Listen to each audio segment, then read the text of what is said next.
Hi everyone, my name is Ruby Hernandez, and these are my teammates Eric Cadet, Andres Castillo, and Joshua Martinez. Today we'll be presenting on a topic that plays a major role in the future of space exploration, which is space debris. Space debris consists of human-made objects orbiting Earth that no longer serve any purpose. As the amount of debris increases, managing our orbital environment becomes more challenging. This is why both technological innovation and international cooperation are so important. These objects pose serious risks from collisions between inactive satellites to potential dangers for active spacecrafts and human missions. Addressing these challenges requires strong tracking and monitoring systems, as well as preventative measures and emerging debris removal technologies. We'll walk you through what space debris is, why it matters, and the strategies being developed to keep space safe for future missions. So when we talk about space debris, we are referring to the growing cloud of defunct objects orbiting Earth, everything from old satellites to tiny paint flecks. Understanding where this debris comes from is the first step towards solving the problem. Broadly, the sources fall into three categories: human activity, accidental activity, and natural activity. Let's start off with human activity, which is the largest contributor. One of the major sources comes from rocket launches. Every time we send a rocket into space, parts of it are intentionally discarded, things like boosters and separation mechanisms. These components often remain in orbit long after their mission is complete. Even though they're designed to break away, they don't always deorbit cleanly, and over time, they become hazardous fragments. Another part of human activity comes from satellite operations. Satellites are constantly being deployed, repositioned, and retired. Sometimes components break off or fuel tanks rupture. And in a few cases, nations have performed anti-satellite tests, deliberately destroying satellites for military demonstrations. These tests can create thousands of high-speed fragments that can linger in orbit for decades. Secondly, we can also talk about accidental activity. This um, this includes mission-related operations where hardware is intentionally released during normal spacecraft activity. Astronauts, for instance, have accidentally lost tools or equipment during spacewalks. The biggest issue in this category is collisions and fragment events. When two objects when two objects collide, even tiny ones, they can shatter into thousands of pieces. This is where the concept of the Kessler syndrome comes in. It describes a scenario in which debris collisions trigger a chain reaction, creating even more debris, eventually making certain orbits unusable. While this is a worst case scenario, every accidental collision nudges us closer into that risk. Finally, we can talk about natural activity. This debris comes from the not man-made, but mainly from micrometeorites. These tiny particles, often smaller than a grain of sand, travel at extremely high speeds. Spacecrafts are struck with them regularly, and a subset of these, known as beta meteorites, are particularly small but energetic. While these natural particles don't pose the same long-term accumulation problem as human-made debris, um, they do contribute to the overall hazard environment that satellites and spacecrafts withstands. Um, Next, we'll be talking about how we can classify debris. When we talk about space debris, it's not just a random collection of objects drifting through space. Scientists classify debris in several ways so that we can better understand the risk it poses and how to manage it. These main factors we can look at are size, orbital regime, gravitational force, and velocity. Let's start off with size. This is one of the most important factors. Space debris ranges from tiny paint flecks, only millimeters wide, all the way up to dead satellites and spent rocket bodies that can be several meters across. Small debris tend to be the hardest to track, but still dangerous. Even something the size of a marble can hit with the force of a hand grenade. Medium-sized debris, things like bolts or fragments, pose major collision threats because there are so many of them. And then we also have large objects, which are easy to track but catastrophic if they collide with anything.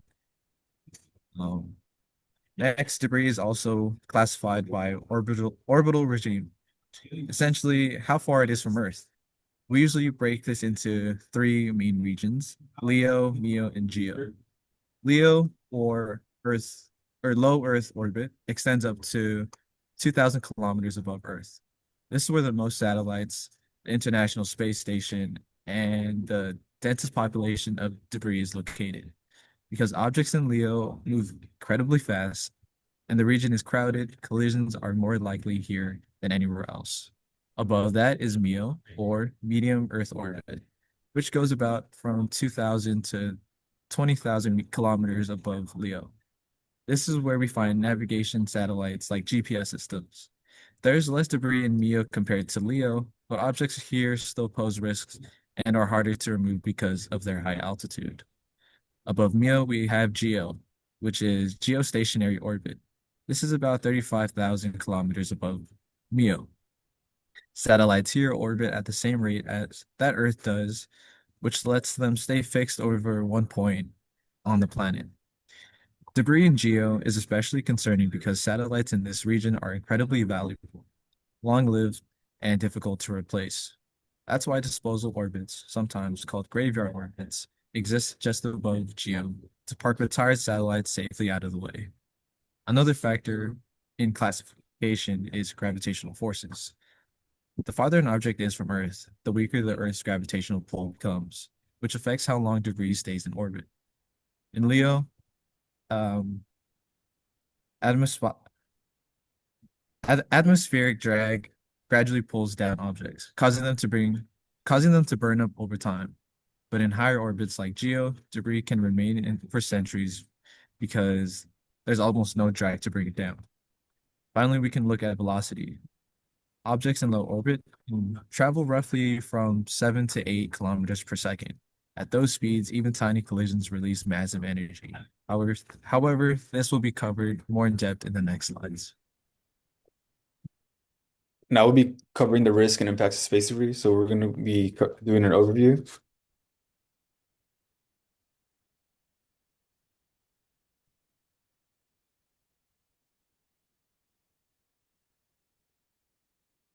Even the smallest of debris objects under 1 centimeter are capable of causing incredible damage in space. These fragments can travel at orbital speeds above 28,000 kilometers per hour.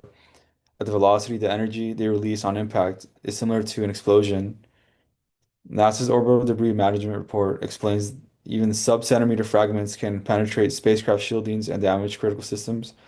What is worse is that we cannot track debris this small, meaning that satellites often cannot avoid it.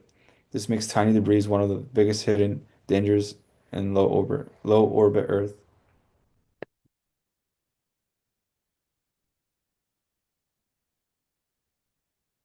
Can we go to the next slide, please? So, and the next topic is untrackable debris shortens satellites' lifespans. So NASA states that only debris larger than 10 centimeters can be consistently tracked from Earth. This means that millions of hazardous fragments travel undetected. These impacts can damage solar panels, puncture surfaces, or interfere with onboard electronics. As the breeze increases, satellites must perform more collision avoidance maneuvers. Each maneuver burns valuable fuel and reduces how long the satellite can function. So even when a satellite survives, the debris environment still shortens its operational life. And then next we have the collision cascade concept. The Kessler syndrome introduced by NASA scientist Donald Kessler describes a scenario where each collision in space creates thousands of new fragments. These fragments then increase the likelihood of additional collisions, creating a chain reaction. As more debris accumulates, the orbital environment becomes increasingly unstable. Even a single accident like a satellite malfunction or international anti-satellite test can produce a cloud of debris that remains in orbit for decades. This cascading effect is one of the most serious long-term threats to space operations.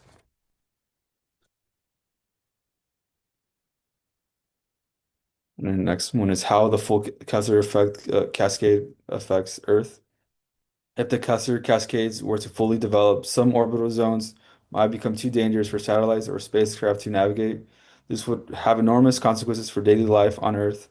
Communication systems, GPS navigation, weather, Weather forecasting, environmental satellites, and even national security operations rely on stable, usable orbits.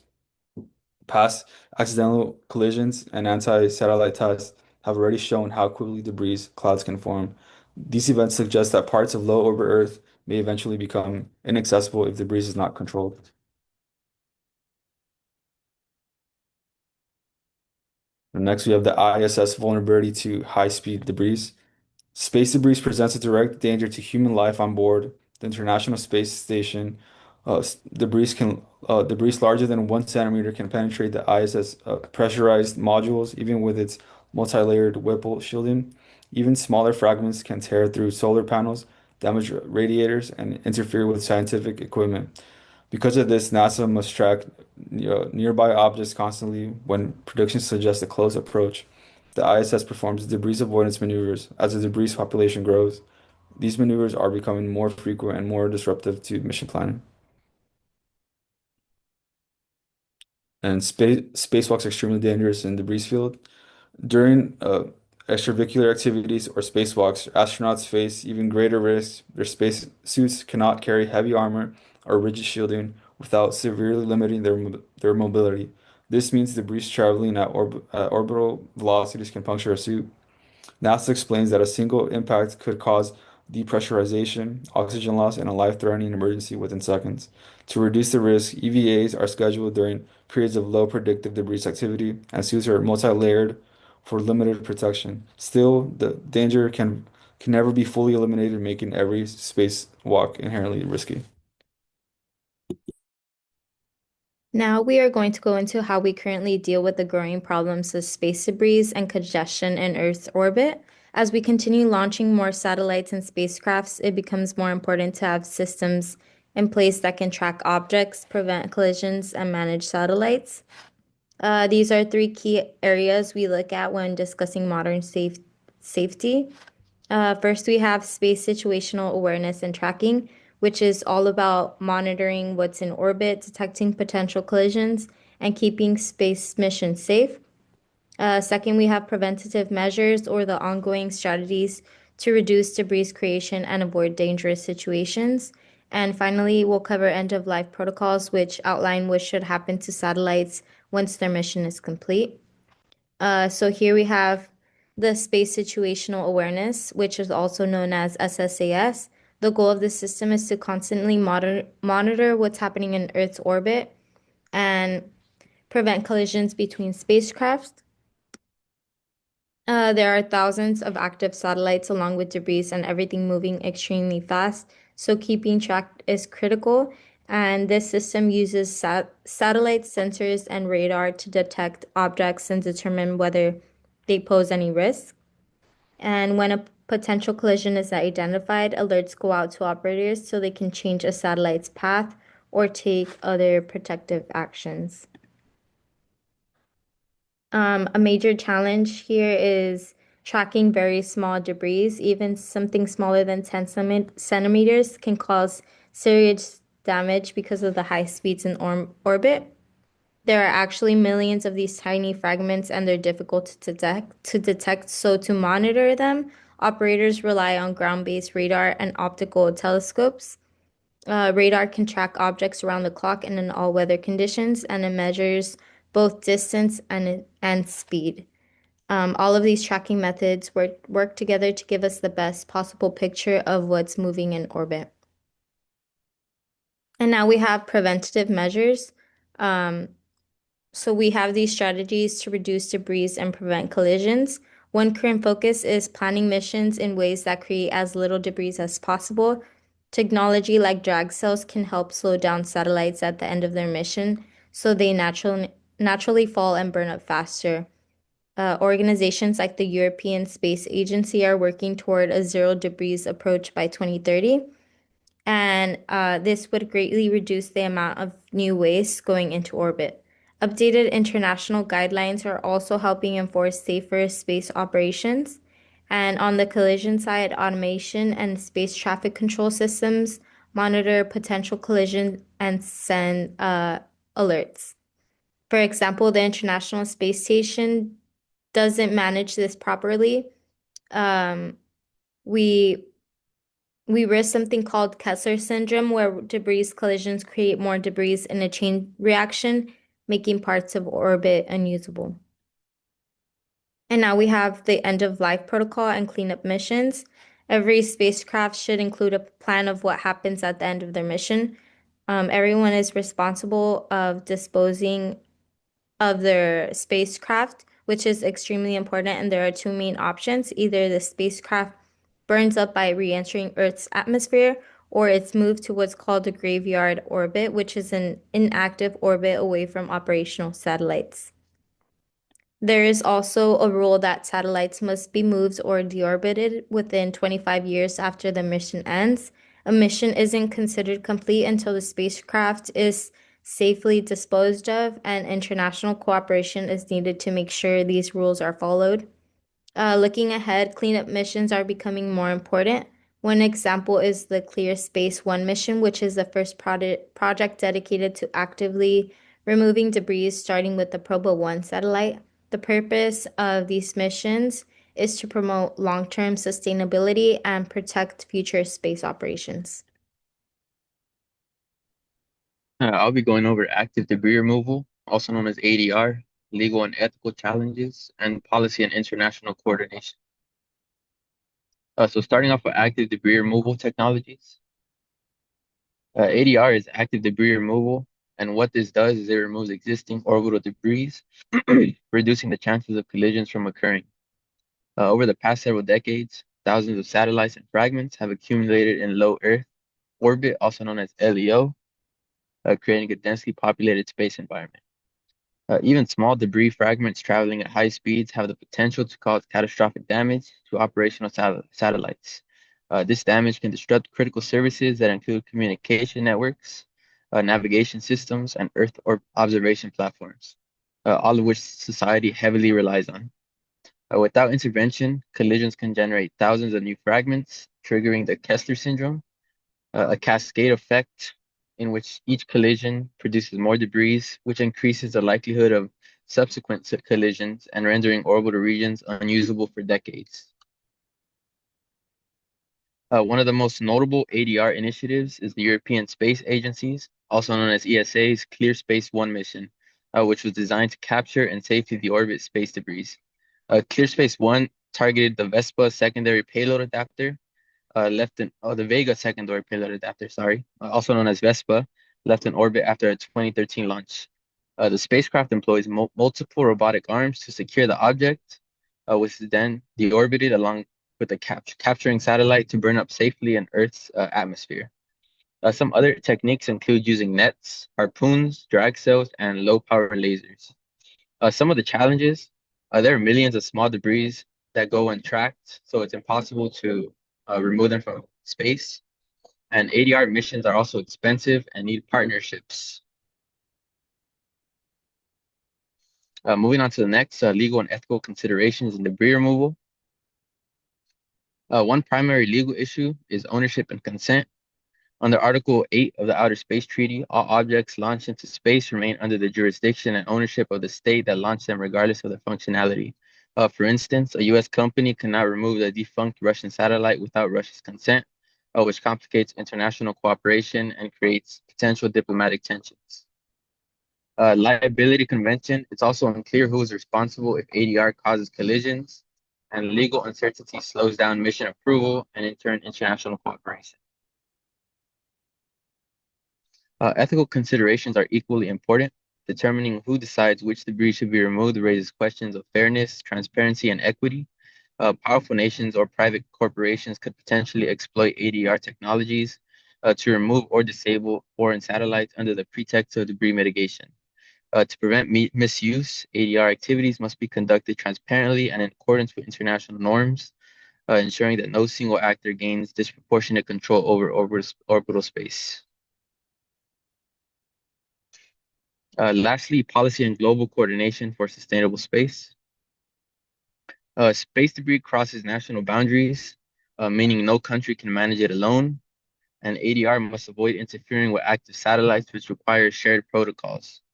Experts advocate for an updated international framework which specifically addresses debris removal, This could involve amendments to existing treaties or the creation of a new agreement focused on space sustainability.